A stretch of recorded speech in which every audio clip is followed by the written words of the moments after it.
This is planning. People appreciate good planning. Proper planning prevents poor performance. Look, she did. See? That's what I'm saying. Don't know what she's doing. Right. She could have just been go to file taxes. She's a mother. To the Backpack Show. There could be anything going on back there. Shenanigans, hijinks. Welcome to the Backpack Show, where we bring you insights about success from unusual places. Oh, that's true. Hey, last week we had chickens. You could rent some chickens. We've upped our game this week. Well, that's debatable. I think the chicken people would take some offense. No, they were swell. We liked them. But we have Kim and Matt Gabica, sorry, with a G. Gabica, yes. Gabica, who owners of We Rent Goats. Yeah. It's brilliant branding. It is exactly what you think it is. Probably. Mostly. Right. I mean, yes, you get goats, but we'll talk about, it's not like for birthday parties and things. It's serious business, and we'll talk about it. They're business goats. Yes. And we also have our guest, Amber Rose, who is the owner of Facial Lounge. Vegan organic skincare. She's a mompreneur. I'm really excited. So that's what we got going on today. And we have, as always, a little bit of cryptocurrency to throw at you if you give us your names and your accounts. Coin. That thing, Backpack Coins.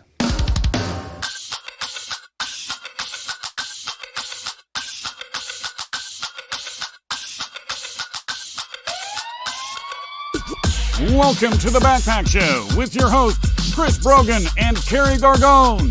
Boom shakalaka. I just realized nobody tells Sir Mix-a-Lot we took him out of our intro. Nancy Ramsey. Hey, Nancy. Well, we have different versions, darling. Oh. He's definitely in one. I mean, I can start the show again with a different version. You just say the word. Or just pick one per night and we'll be fine. Oh, okay. So we want to give some people our backpack coin, and the password for today is goats. So if you email Carrie@chrisbrogan.com and say goats and tell me what, give us your rally account ID. Yep. Then I will send you some backpack coin, which is money. So you will want it. Where it's almost it's nearly money. You can use it for fun things like hanging out with us backstage. Believe me, that is an experience you want to have. Oh my gosh. If you had the chance to be backstage today, the things you would have seen, the things you would have heard. Hey, Nancy, where are you? I felt like Nancy was far away, like maybe in a bad time zone for watching. So thank you. Yeah, it's like 2 a.m. or something. Nancy's up like a little past her bedtime. Or a lot past her bedtime. Go to rally.io, RALLY.io to get an account made. It's free. And then you have the chance to pick up some backpack coins. But then if you get something nifty, just tell Carrie that you were on the show and you know the password, which is goats. Then you get some coins. I think we did the thing. All right, let's grab Kim and Matt Gabica and let's talk a little bit about goat rental. Can you have them do lots of different things, or is it really just eat grass? Like, can you rent the goats? They don't eat grass; they eat weeds and stuff. Whatever they eat, stuff. Okay. I bet they eat grass. Let's start there. Do they eat grass or just weeds? So grass is actually one of their least favorite things. So they kind of have a triangular shaped mouth, and goats are like 80% forage, 20% graze, and cows are like 80% graze, 20% forage. So things like forbs, brush, that kind of stuff is really what a goat prefers. Which makes them really good for what we do with them, which is brush clearing and land management. But that's what they do. They don't do other stuff. What were you thinking, Chris? What do you want them to do? We could also paint walls. I don't know. Paint walls. There's things they could do. Maybe pick help out the clean trash. Up. Yeah, I mean, what if you had trash? There's all that joke that they eat like metal and stuff like that. I don't think that's really petting zoos, promposals. Like, will you go to prom with me? We get asked that a lot. But you don't do that. And no, we don't do that. In our neighboring state of Oregon, there's a fairly high-end golf resort that uses goats that are trained to be caddies. So they strap the bag of clubs to the goat. They have a special caddy bag that they use, and you can feed them peanuts, and they walk with you on the golf course. So your goats are lazy. They just want to eat. You need to train your goats. Yeah. Man, I'm not having any luck with a lot of your pictures, but I will imagine that there are pictures of goats there somewhere. Okay. We're in the middle of a website overhaul. Keeps on getting redirected to some online pharmacy. So I'm actually the lagging point right now. You do have goats to hand. He's got it all genned up in the background. He just needs some data from me. But yeah, in the next couple of days we'll have it up. Got it. Oh, wow. It is God. very late there, Nancy. Oh, Well, thanks for joining Good us. night, Nancy. Hey, Thanks for so you coming on. actually have goats you can show us later. You're in a box Come of drag goats. one in. Yeah, We're just gonna drag know. them in. What's the problem? We'll probably take you to the goats. That makes sense. Now that you say it. But I mean, you know. Where was They're the? not potty Yeah. trained. How did you get into the goat business? How did this happen? It's a weird story, it feels like. You love weird stories. The Backpack Show. Well, we back when we were dating, we went to one of the state fairs, and they've got the little petting zoos and everything. And I was like, "Oh my gosh, look at these goats! They're so cute! Like, I would love to have some goats someday." And my husband over here, I disagree with this part of the story. yes, how does this happen? But he said, "We'll never own goats," and I was like, "All right, we'll never own goats. That's not a big deal. I don't know any different." So I think it was later that next spring. He's supposed to be building me a chicken coop for we have some like chickens that are just running wild on the property at this point. And Laying eggs anywhere they want. So we thought we'd kind of corral them. next thing I know, he's like, "Hey, there's a small animal sale in town today at the livestock yard." And I'm like, "What does one buy at a small animal sale?" And he's like, "Well, they sell sheep, goats, or pigs." And I'm like, "Okay, well, you said we never own goats, that you're really not a huge fan of sheep, and you showed pigs in 4-H, and you don't want to own those anymore. So why are we going?" And we came home with 4 goats at that point. Well, I guess we know who wears for Kia Sorrento, Yes. no less. we know who So, wears the pants in that Wow. family. So you were like not prepared. No. It for was goats. it was all tarped, like we had some protection in the car, but yeah, and 2 of those were ones that needed to be bottle fed still. 5 times a day. Yeah.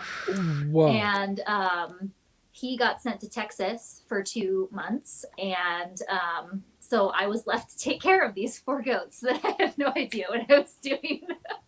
But I kept them alive. We were good. And 2 months later, she still let me in the house. We still owned 4 goats, and we just kind of kept adding to them after that. And then at a certain point, I decided to step away from the full-time version of my normal job, office job, and we bought this business actually from a couple, and we'd grown our herd, and then we started talking to them, and they're like, "You know what, we're kind of ready to," and so they helped us get our foot in the door with it, and sell us the business, sell us the brand, the website, all that, and some of the existing contracts, and get us on our way. And yeah. That's what I have to know what your last day at work was like. Were they like, "You're gonna what? Cool. Oh yeah, still. He'll be 'Cause I back." still do it in a part-time capacity, and they're like, "So you walked away from an office job that steady 1st and 15 paycheck, good money, and you work outside. Like today it's 90, and I've been out building fence all day in the heat.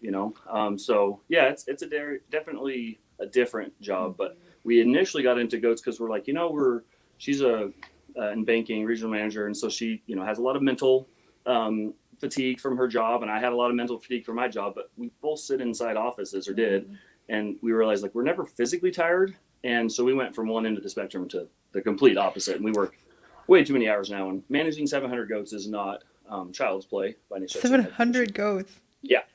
Wow. So, That seems like from a lot of, like, how many goats are you renting at any given time? That seems like a lot of inventory. Yeah. All of them. Yeah. They Yeah. stay busy all year long. Yeah, until 2 years ago, we actually lived in town. We're literally always on grazing contracts. So, Wow. yeah. Do they eat bugs too, right? Like they eat, pests off of people's plants. I feel like Joel Saladin had that going. Maybe that's chickens as well. That would probably be more To do chickens. more things. What? As I No, wanted to do more You things than guys Joel forage. Salatin on the show? No, but we read the thing, and the chicken Okay. people know them. I listened They're to pals with the chicken people. The chicken Yeah. people. Yeah. Jen and Phil. The chicken Yeah, who rent people. chickens. I don't know. Okay. Rent Yeah, the there's- chicken. 700 goats equals 1 Chris, like wrangling wise, I think is what Oh. Jane is saying, possibly. Janice had a question. Kevin Bacon does TikToks singing to his goats. Do y'all still sing to yours? No. That's not something we have tried. Kat We says spend good time call with with every goats. herd every day, but we don't sing to them. Kat says sheep are poo heads, and so you made a better choice with goats. Yeah. Amber says there's a lot of these in Seattle, and she There loves are seeing the Healing goats. Foods, and there's a couple companies up in Seattle that do it. She said they're doing great work. And Kate said that's a whole lot of goats. How many doors the average person business renter think it was have? I think does. she was how many goats. Yeah, it does like the average Yeah, person. so it's one herd at a time. So people ask, like, if they rent more goats or less goats, is it a different price? So really what we're doing is managing property with them and reducing a lot of fine fuels for fire. Here in the Pacific Northwest, wildland fires are a pretty big deal, right? And so even if you don't do your entire property, if you do the downhill slope, 100-yard berm or something like that, perimeter to get you some safe standoff. So we just drop off a herd at a time, though. So we break them into 4 herds the second week of March. The third week of March, we start having babies. And then, so they're in 4 groups right now. The group that they have babies with, they stay together until weaning in late July. And then from then we separate the babies off from the moms and make different herds. Yeah. But we don't split up herds. So we have between 150 and close to 200, depending on the herd. And what the ages are of all the animals in there. And that's one trailer load. They get dropped off all together. They leave all together. So 150-ish goats descend on a property, eat all the bush, but not the grass because that's gross. And then they lower on their property. Poop all over the place and then get back in the trailer and go? Free fertilizer. Yeah, and the nice thing about goat poop, it's like pellets versus cow pies and stuff. So it's more like deer and elk. And so it's very low moisture, and they do a pretty good job of spreading it out. Since we don't feed them anything, additional, it doesn't concentrate any of their manure. And then on larger jobs, we take the time to build, like it takes us more time to do more fencing, but we'll break it up into smaller paddocks. So that way we don't get a concentration of manure and urine. And, really when we show up with, it's normally closer to 180 goats is our average. A couple of years ago, we ran a herd of 212, just the way the kiddings worked out and stuff like that. And but so when we come through an area, we come in, we get the job done, and we're normally gone in 5 days or less. So there's not a time for smell or flies or anything else to build up. So it's high intensity, very short duration. Now I ask you, backpackers, what other business show are you going to learn about goat manure on? I think Really? none. Kate wants to know how much per goat, and also, isn't goats and yoga a thing?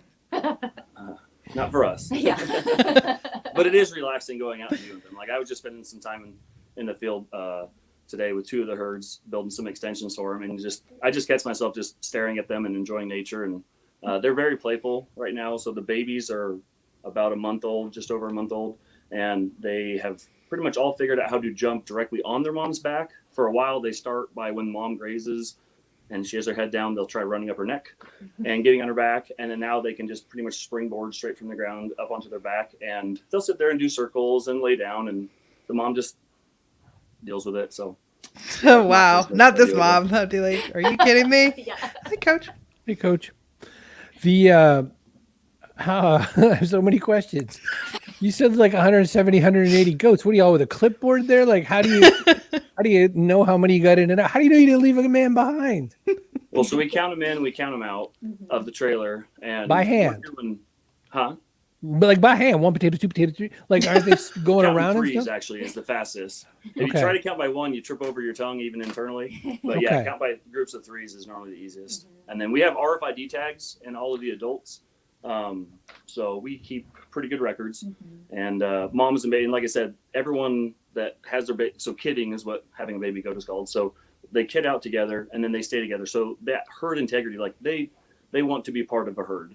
They are not a solitary animal by any stretch of the imagination. And so I like that. Kidding. they either all get up, like by the first couple loads suck. They're absolutely terrible. The babies are running every which They have way. no clue what's happening. Don't know what's going on. But we have double deck trailers. They're basically small semi trailers. We can pull them with a small semi or a big pickup. And so including moving the ramp from the lower deck to the upper deck, we can put 180 plus goats on a trailer in about 17 minutes. So when we show up with the big silver thing, the goats know, hey, I get on that. I'm out of food here. I get on that thing. I get a new smorgasbord. So half the time, at least or more, we don't even bring our livestock, working dogs or kelpies to help us gather them. The goats pretty much just get on the trailer by themselves.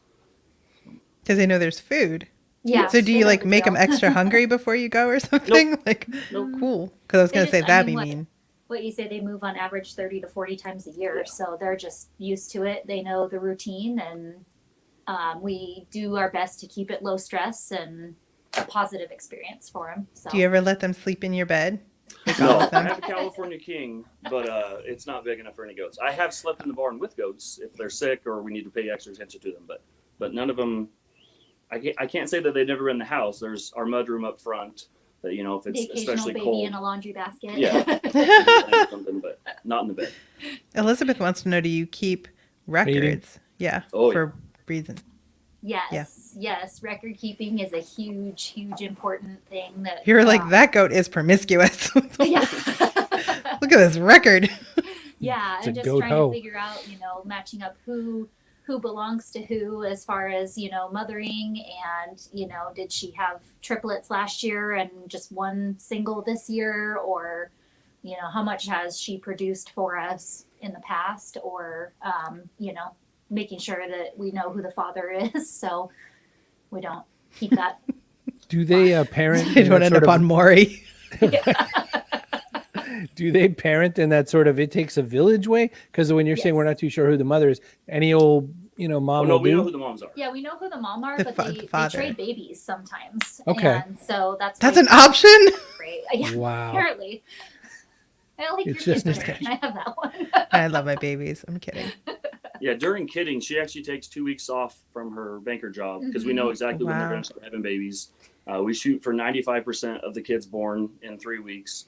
I think this year we exceeded that. So we had 390 kids born in less than a month. Mhm. So they come pretty fast. But she's got a really good record keeping system. And so we pretty much spend all day from, dawn to dusk out there. And when a mom has the babies, we make sure everything's going good. We had 1 assist this year and 1 mild assist. So for 390 babies to be born, we have really good genetics, moms that can, do it on their own. And part of that is management and genetics, but it's also not overfeeding them, feeding them a more nutrient dense food and a very good vitamin mineral pack so that they can kid on their own, because it's very hard on an animal if you have to assist in a birth on both the one being born and the mom. But yeah, so they get them born, they get them dried off and up in nursing. And then from a management perspective, because of the type of feed we have most of our goats eating most of the year, which is not really high in nutrition, except for during kidding windows, then we pull a third. If there's any triplets, we pull a third, or we had 1 set of quadruplets this year, so we pull 2 from there. And those are the ones that end up in the bottle pen. But should we tag all the babies, and then there's the records with who the mom is, and then it helps us do management decisions year over year, because even though this isn't really a meat operation in terms of most commercial livestock, you're looking for pounds gained that you can market. In commercial farming, you're looking for bushels or pounds, or pounds of milk, whatever. For us, 85% of our gross receipts come from our grazing contracts. So a goat that only has a single still makes us money worth their mouth. However, that's a genetic trait that if you have a propensity to have singles, you're going to pass it on to your female offspring. So we keep ones that have twins or higher. So like they're not a candidate to be a replacement female unless they're at least a twin, ideally triplets. So do you put them down to the farm league if they're single? Like, what do we do with the ones who can't? They just live out their natural life? Yeah, we have a buyer that actually comes and he'll pick up a trailer load at a time. We just give him a call, and then he pays by the pound. So he just runs across the scale and writes us a check, and they more than likely become a taco at some point. But I thought you just take the boy goats' phones and you swipe left on all them girls. That's what you do. Yeah, so goat is the most widely consumed protein in the world. Not necessarily in the U.S., but we import 1.5 million pounds of goat meat into the U.S. every week. So there's a lot more demand than there is supply. Part of it is goats are about as dissimilar from cattle as you can get. They're more like deer, elk, and antelope. They don't stress well, so you can't feedlot them. Because of that, it makes it hard to have a consistent, stable supply. You can't do, grass-fed and finish and truck them up and down as grass moves north and south during the year, like you can cattle and stuff. So it's a little harder to chase that market. So it's a lot more cyclical, but there's still quite a bit of demand for it. But again, grazing contracts are the preponderance of our business. And so anything, like, we don't keep any males, we bring in outside genetics that way, but we don't buy any outside females anymore. We raise our own just so that we know their moms were good with getting in and out of the trailer, and like changing your diet. I mean, for those people out there that have pets, I'm guessing if they change up what brand or even what variety or whatever within the brand, they slowly. Yeah. We get on a trailer and we were eating maybe river ground with tall lush grasses that they're trying to get rid of a noxious weed in a riparian area that's ecologically sensitive, so they can't use sprays or don't want to. And then we go to, the Boise foothills and do a fire berm, and they're eating dry cheatgrass to avoid, the fire risk leading up to 4th of July. So it's tough on them, but we do everything we possibly can to minimize the stress for our animals. And part of that is keeping the ones that keep up in the system. And that has a lot to do with our records, because you kind of forget, okay, what did this one weigh 6 months ago? Well, we have RFID tags on them. We have a wireless scale and a reader. And so we run across the scale. We can set alerts that if this thing gained or lost more than 5 or 10%, it'll alert us, makes a different sound. So then we know, hey, this one may need to get kicked to a different herd and have a little more, care and feeding sort of thing. Because if something gains or loses 5 pounds and it's a 170-pound animal, it's not a big deal. If it's a 95-pound animal and it lost 5 pounds, I can probably visually see that one. But there's some technology in the background that also helps us make some of our management decisions, because the livelihood of our business is our livestock, and so morally and fiscally we do care about their health, obviously. I'm glad nobody set an RFID alert on my weight during the pandemic. During the pandemic. Oh my gosh. Like, whoa, get somebody over there, like, fast. Kim and Matt Gabica, thank you so much for coming on the show, teaching us all about goats and why and how we could rent them. Stick around if you can. We're going to ask you some questions a little bit later. We'll get you back here. Boop. I have so many more questions. It's time for some ads. Hey, you like podcasts? Boop. You can have one. Castos.com is where we get our hosting for our audio podcast. So if you don't like our faces, go get your podcast anywhere you can hear a podcast. Good. Oh. Hey, we don't rent goats, but we have ducks. You go to cbrogan.me/StreamYard. You can get you a duck. You can have a video show like this one. Just like this one. Bring your own goat rental owners. Bring your own goat rental owners. We are sponsored this entire month, it seems, by Presearch. Kate bought a week, and then everybody else seemed to buy a week. Presearch.com is a different kind of search engine. It's decentralized. It is Web 3.0 technology. Protect your privacy. Get some crypto rewards. Make sure that search monopoly goes away. They don't get Park Place, not with Presearch on the job. Hey, want a .online domain? Goats.online. Yeah, you can get goats.online. cbrogan.me.online. You get this for $1 for the first year. Just use the code Chris in all caps. So look who's here. Steve Garfield from Steve Garfield. Wow, that's pretty cool. That's probably good in the sort of, there we go. It's probably good in the stretch it out version too, because Amber ran away, but we got her now. We're ready. All right. So remember, go to rally.io and then set up a Rally account. Make sure you message our dear Carrie with the secret code GOATS. GOATS. And we will send you some backpack coin, which is also known as money. So now we've gone from renting goats to animal-free everything, because we're going to talk about vegan beauty. Amber Rose, welcome to the Backpack Show. Hello. Thank you for having me. We were worried you went away back there, and we're like, we're just going to have to talk goats the whole time. We lost her. No. I had something in my teeth. I had to get it out. Oh, me too, but I didn't get it out. Yeah, when you're in beauty, right? Heavy is the head that wears the crown. You're like, you own the beauty business. You got to look good all the time. Can't have stuff in my teeth. No. Cannot. That would not work out so well. So did you have beauty businesses before this and then decided to do vegan? Or did you say, this is one way I can help the world, I'm going to launch a vegan beauty product? Well, I actually have a great story. I worked for a dermatologist in the 90s. And I also worked for a vegan health food store called Mother's Market in the 90s. I make a joke. They never hired me. I never left, which is a real story. I was born and raised a vegetarian. I've never had meat in my life. And my parents' friends opened Mother's Market. So I used to go and hang out at Mother's Market. And I thought, I want to work here. I love this place. And at the same time, I had very bad acne. And so the dermatologist that I worked for made amazing skincare, and I thought it would be amazing to have it at Mother's. And then when I found out all the products were animal tested, they had a lot of animal ingredients, I was highly upset. So I learned at about 15 years old about how bad the skincare industry was, especially in the 90s, and what they were putting in. A lot of whale blubber, a lot of whale parts, which was horrible. And I just found my calling. So I made skincare in my bathroom. It was horrible. I ended up finding out not good. Everyone used to get gifts. I used to make everyone mud masks for Christmas, and I can't imagine what, rashes I must have caused. But I just loved this my whole life, and I was born and raised without any meat. So I couldn't even watch cowboy movies because I was so upset with the horses. And my dad used to say, Amber, it's a movie. I'm like, they don't know that. They're scared. So I've always been a very passionate.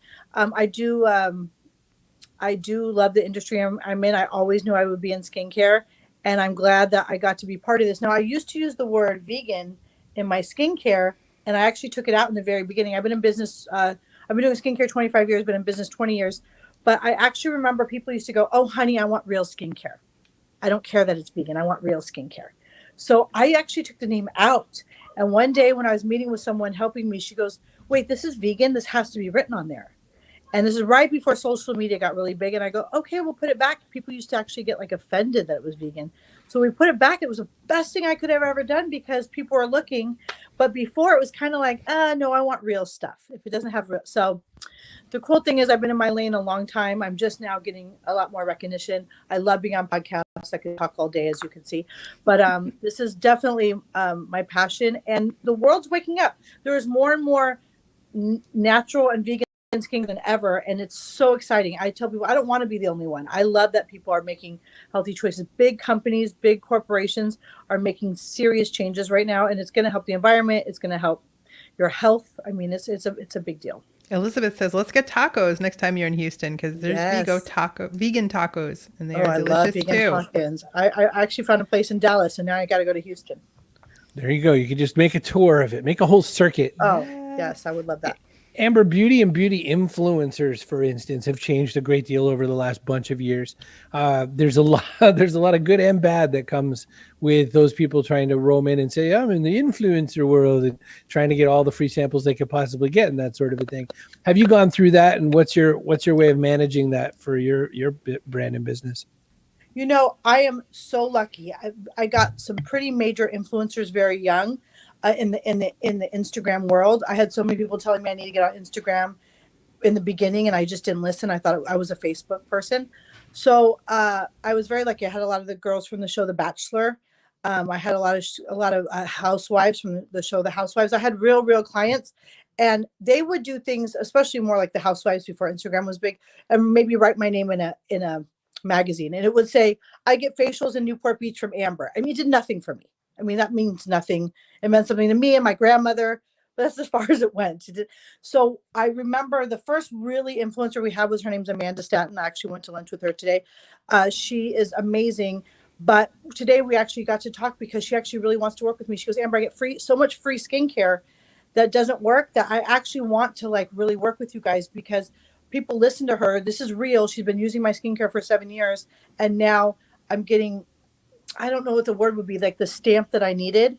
But for so long, the influencers were getting free stuff, but it worked. I didn't mind. I mean, if someone, but especially because they use it, it's real, that gets so good. When people want me to pay them to do it, it just, you could feel it. It's a different energy. So I've never paid an influencer. I've never paid anyone to post me. I've never paid anyone to say anything. I've never paid for reviews. And there's just something I think authentic. It probably will take me a lot longer than these other companies because I found out that's what people are doing. People are paying for all this stuff, and I'm not. I just feel like I have too many real deal things to have to pay. So Kat says the world's definitely waking up. Thank you for putting better options out there. Thank you. I think the better options help me. Because I was always doing this. We've always been, and like I said, I just think people thought it was like, oh, this little vegan-y, clean-y, it doesn't work. But what happens is a lot of the science wasn't backing the natural products, and now it is. So we realized that antioxidants are amazing, and peptides, and all these ingredients are actually changing people's skin, your health. I mean, it really affects us. Our skin is the largest organ. It is literally absorbs everything. So what we put on it is so important, what we do to it. And it shows how we live and our lifestyle reflects in our skin. So it's all we're really into gut health. So I'm very into if people have rashes or acne, or most of the time it's internal. You can buy the most expensive cream in the world, it's not going to help it. So there's another layer that's so important to me too. Amber, what's the best and the worst of having to roll through the old COVID apocalypse? What was what worked well, what was poopy, and how'd you make it through? That's such a great question. COVID scared me to pieces, not personally, but for my business. I just happened to sign like $1 million lease. I'm in Corona Del Mar. By the way, I'm a single mom with 2 kids. They're supposed to be quiet for 1 hour for ice cream. They're not getting their ice cream. Totally. We love kids. Bring them in. Well, Let's Bring them in. take a buy look one- at their skin. Buy one, get one free. Yeah. So anyways, so I have, they're in so much trouble right now. I forgot the question. COVID. So Yeah, the good and the bad of going through the whole signed COVID this apocalypse. lease, and we were so busy and we were so excited, and I made a huge leap the September before COVID. So we kind of moved in September, November. Sorry, it was November. December was jamming, January, and then February started to get kind of weird, and then March we were closed. And I don't know, thank my mother's in heaven, whoever helped me upstairs, we started selling enough skincare to make enough for the rent. And I didn't think that was possible. I actually thought I was going to be moving to Texas. I had this little mental note that went, my sister-in-law lives there. If shit hits the fan, I'm moving to Texas. I could start over. I have enough in my head to know what to do. But I really thought my business of 20 years was over. But what I find fascinating is that we actually learned how to sell online, which we weren't doing. I mean, we were doing, but nothing like we are doing now. Right. And I started doing home videos on how to do facials at home, things to do at home, tips at home. And it worked. And then we did a little curbside pickup. We have a little, I forgot the name of the doors, but where the top opens and it stays closed. And we were literally, people were coming by and picking it up, and we were waving from afar with shields. And it just started kind of like getting this cool buzz, and people are lining up and showing up to pick up product. They had nothing else to do. And then facials at home became huge. Skincare is huge. I mean, they thought, if I'm going to be home, at least I'm going to take care of myself. I thought I was going to like meditate and like work out. I thought when I got back from COVID, I'd be skinny and like no one's going to notice me. And it was totally opposite. But what I did do is take time to learn what was missing in the industry that I would never have taken time if COVID didn't happen. So there is a silver lining to like sitting down and having to stay still and figure some shit out, So Kip had a question, something about vegans being angry, and he wanted to I don't know. really understand the question. Yeah, I'm trying to figure it out. So I'm interested in the angry spin in the vegan hater space. So Tip, the can you write vegans that in angry, a or people different angry version about of English vegans? that we don't have? Oh, maybe because originally people didn't want vegan skincare, like they wanted. I Okay, don't so know. anger would definitely not be the word, but people associated vegan with not being strong enough for skincare. I don't know if that was a question, but people thought vegan was kind of what would the word like a be? light version or something. Yeah, like just not scientifically proven, doesn't have any of that oomph to it, like the stuff in the department stores. They thought that the department stores are like, it's all sales. There's like zero Right. of anything in those products. So, and I found it fascinating that these natural products were so good, maybe not for acne, but especially for dry skin. And there's so many like amazing things out there, that so many little companies that went out of business because people just didn't get them, but they were the real deal. I mean, roses are amazing. They were handpicked and they were made in Germany, and just these beautiful lines that they would kill right now. I wish I could. And now they have mini fridges. My kids are in so much trouble. Just bring them in. It's supposed to be outside. Now they have mini fridges for skincare, which we're working on. We're testing a couple different fridges, but these companies would go, really natural skincare lines used to go moldy really fast, and people would return it and get mad. That was a big problem. I remember a line that I love called Jeremy Rose. They were around only like 5-10 years, and they went out of business because everyone was returning. But nowadays we have little fridges, and I'm like, I wish that company can come back and we can get them a little fridge. I'm like, I fixed it, Jeremy. I don't know who she is. She's from Germany. I'm like, I got it now. Buy the brand. Yeah, there's all these. I work with a couple of people who really make beautiful. There's a girl named Krista. She's in New Mexico. Makes these beautiful products. She's a distiller, but they can't be made for the masses, right? So there's this balance. It's like I want things. It's almost like soup, right? So if someone makes canned soup, there's pretty much no nutrition. It's pretty much dead by then. Versus like a fresh soup that I can make. But when I make it for too many people, it just loses. So I have this like sweet spot that I want really good skincare, but I don't have to be in every Target. I don't have to be, and that's okay, because these companies at Target and Walmart are really cleaning up their act. So I'm just kind of finding my sweet space in the industry. So Amber, a couple questions here. Janice wants to know, she has to be careful about what's on her skin due to discoid lupus. And then Elizabeth said, and I've got Lyme disease, or had Lyme disease. What do we know about that? That's very interesting. So those autoimmune disease, skincare actually really affects those, and you want really clean products. It really can. There's so many layers, but Lyme's disease. God, that's stuff I can't say on air. But there's some really cool holistic things out there. I will tell you.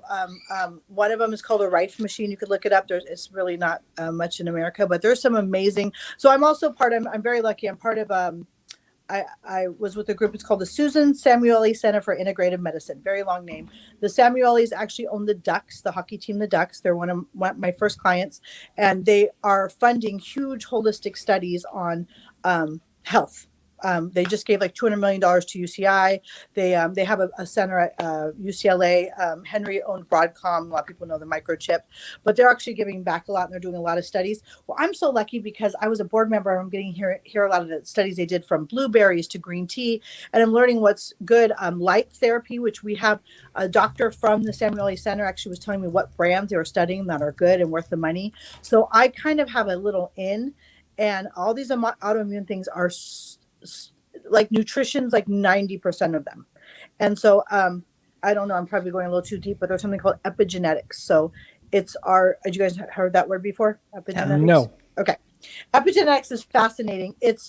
We're all made in our grandmother, right? So your eggs were made when your mother was inside her mother. Oh my God. And, right? There we go. So whatever your grandmother was going through actually affects you to this day, emotionally, mentally, physically.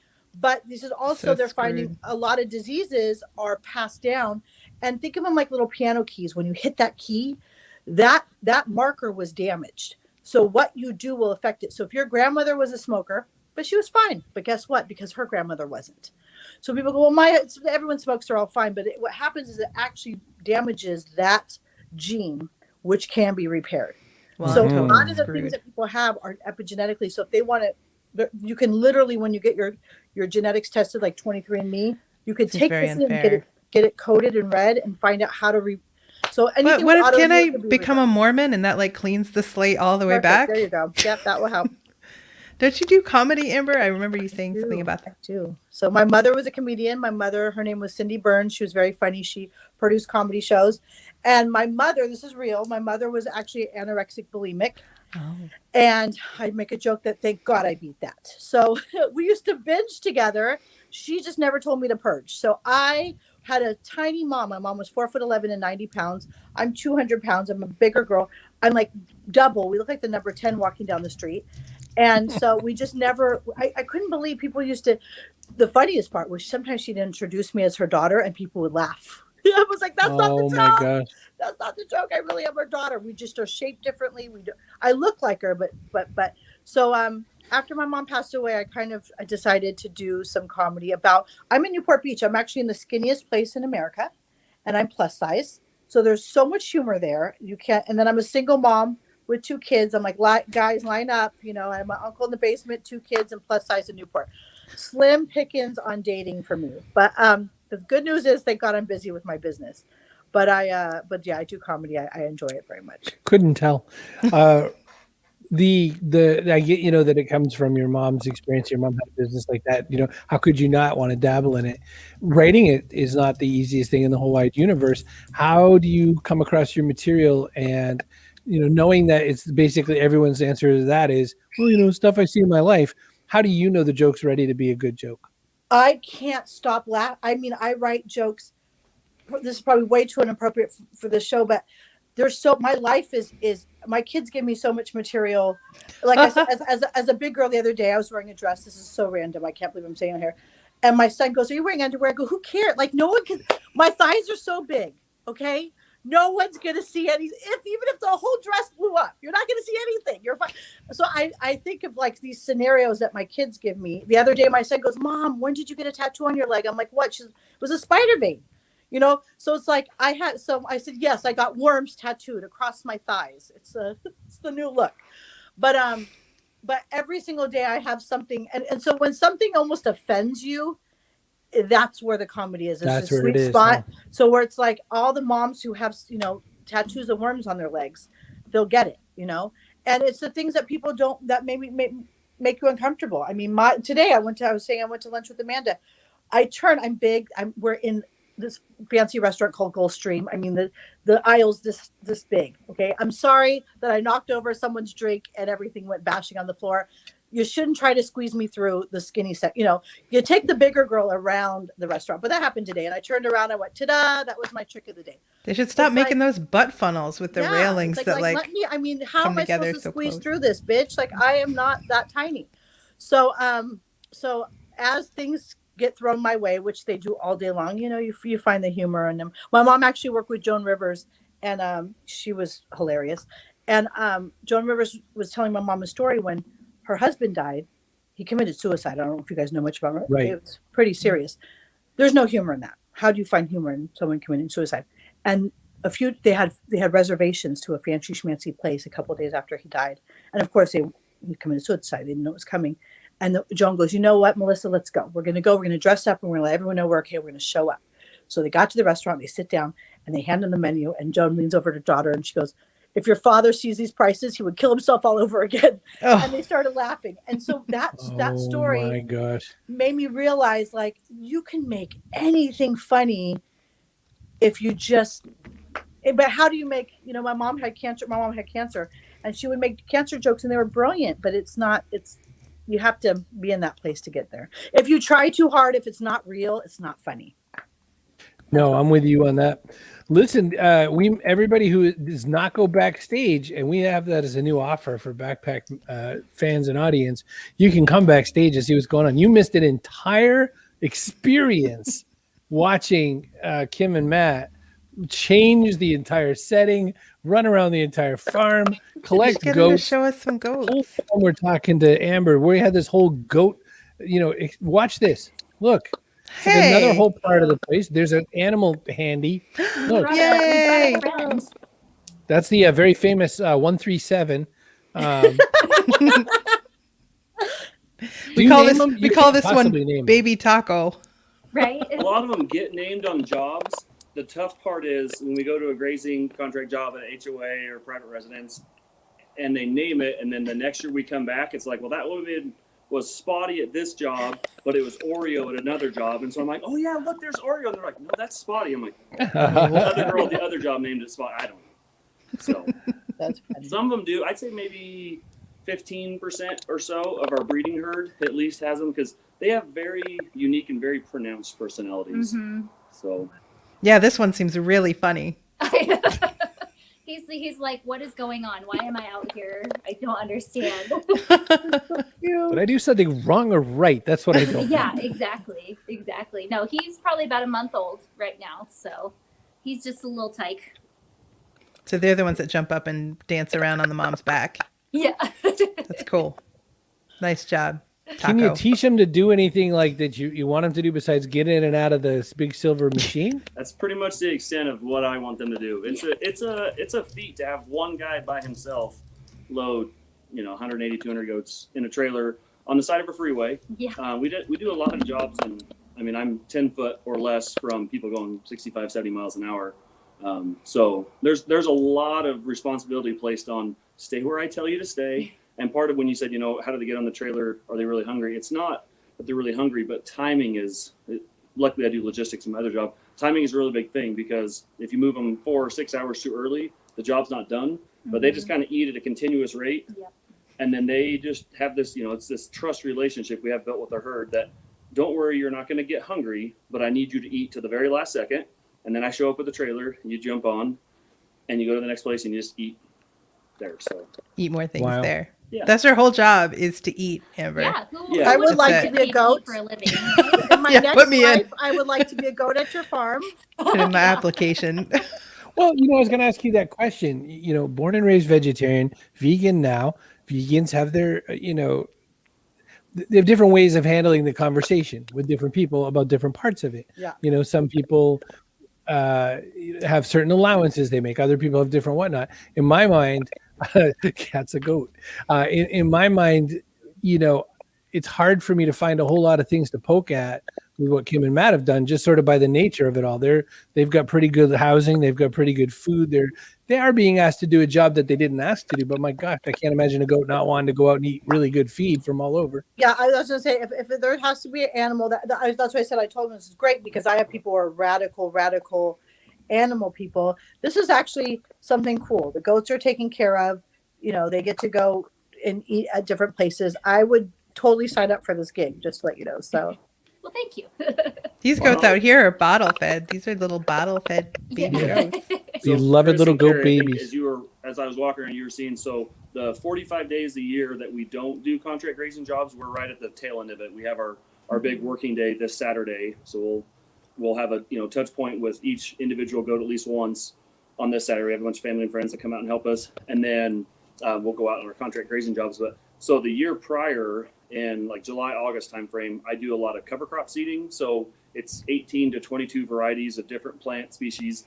And the whole goal of that, and the 50 acres around here that we manage just for our kidding season, is all about health and nutrition. So most goats herds get moved every day during this period, and so they're always constantly getting new fresh feed. And then some of the stuff that Amber was hitting on about genetic expression and stuff, that's a really big reason why we keep the goats that we keep in our herd, and then we bring in outside genetics through the males. Just you got to keep on bringing new genetics, but a lot of that genetic expression has to do with what they were eating when their moms were giving them colostrum when they were first born, what were they eating while their moms were releasing eggs to get bred. So there's so much science behind it. It's not just like, put them in an area and have them eat it. And so the balance we have to strike is, for our clients, we're managing property. We're taking it from point A to point B. And, you have resource constraints. That could be time, because they want to get their desired end state faster. That could be water. It's harder for us to get a cover crop or a beneficial crop established, because really there's no such thing as weeds. There's just expressions from nature of what's going to happen. And so if you have too much moisture or too little moisture, if the ground is too compact or, too fluffy, whatever, there's an imbalance, and monocultures never exist in nature. Like native prairie in the Midwest, true native stuff would have 300 to 500 species per acre. So everyone thinks of them as grasslands, and that's what you kind of saw visually, but that was less than 25% of the makeup of it. So there's little forbs and there's little flowers and all these different things, and that's where the pollinator habitat was, and that's where the nutrition was, and that symbiotic relationship that's feeding the biome in the ground then expresses itself through nutrition and nutritionally dense feed, not just volumes of feed. And unfortunately, a lot of stuff in commercial ag and production agriculture has gone to, we're talking pounds, we're talking bushels, we're talking hundredweights. We don't really care as much about the density. And so that's the one thing that we can do with our goats is the 45 days that we don't move them at all during kidding, we have very good feed for them. And then we're in the process of moving these next couple weeks. We just picked up 46 acres in a neighboring town, and we've got a really diverse cover crop mix. One field, 21 acres, is planted for weaning, and another one is going to be planted for late August. And so it gives our goats opportunities to come home for a week and get some body condition back on, and kind of build up some reserves and go back out. This turned into like we had a couple really deep moments this episode. I was not expecting. Learning about animal husbandry. No, really. The system is great. Years ago was a high power microscope, because I nerd out and look at soil microbiology, and so really. No, but I mean, like learning about genetic soil expression and how taking care of goats, and then like even this went all kinds of places I never expected, and I love it. I'm here for it. Well, we have eaten up all the points on our time, so I'm going to hit a button right here. Oh, and here's our person of the day. Kaboom! Who's going to be our person of the day? Who's going to be our person of the day? You know what? I'm going to give it to Elizabeth. I liked the idea of getting tacos, and I like that she switched to vegan tacos when it came time for Amber. So, Elizabeth, you are entitled to some backpack coins. Just give us your rally account. We'll get you those coins. All right. Here's a question we ask every guest that's ever been on the show. Sir Mix-a-Lot, Sister Ann Flanagan, and everybody in between. What goes in your backpack? This could be something physical, like a hammer. It could be something metaphorical, like hope for the future. Carrie, what's a good physical thing someone could put in their backpack? Extra set of teeth. And what is something metaphorical someone could put in their backpack? Kindness, maybe? Oh, kindness sounds good. I think kindness is a really important one. Whew, that's good. Well, I'm going to start with Amber Rose. What goes in your backpack? Unmute Amber. I can't because she muted herself. Oh. Well, maybe let's start with the goat. There we go. Oh, there we go. We did it. I was No, trying I to mute. I was trying to yell at my kids under my breath. I didn't know if you guys could hear me, and I was. No, I very much If God's wanted to. muted me, It's my kids disappointing. have been screaming. They are so not Really? getting candy right now. I would say mine is going to be something physical. I would say sunscreen. Oh, sunscreen. Trying to think of that song. Always wear sunscreen at the very end of it. Yeah, Kim but and trust Matt, me on the sunscreen. Gabica, what is the story? What are we going to put in this backpack? Physical or metaphorical? Probably more physical. The data and record keeping capabilities is a huge thing for us because it plays into a lot of the decisions we make and history and future. So, yeah. So I'm all out of show, but I do want to make one quick comment instead of a question, which is it's always funny whenever we talk to farming people. We talk to almond grower who started an almond yogurt and all that. We have in our head sort of this old McDonald, you guys are a bunch of hicks, Yeah. you don't know anything. Don't know what a computer is. Yeah. Have you seen one of these yet? But that's not how it works. Like you're like very advanced. I just saw, by the way, someone who wants to put you out of business, a robot weed picker. And I can't remember how fast it is, but it's ridiculously fast and crazy, but it's a robot, and it rolls out in the field and gets big, 100,000 weeds an hour with the laser, that one. That's the one. See, Nobody's going to name it. But you know what? I'd rather rent a goat than a giant laser, unless I could use it for other weaponry. Nobody give him a laser, please. I will tell you this, that my grandmother went to a spa when she was young. Now, what's kind of interesting about this is it was a spa that offered goat products for you to connect with. So it wasn't a vegan spa. But one of the things that they gave her to put her hands in, turned out it wasn't really part of the spa experience. It was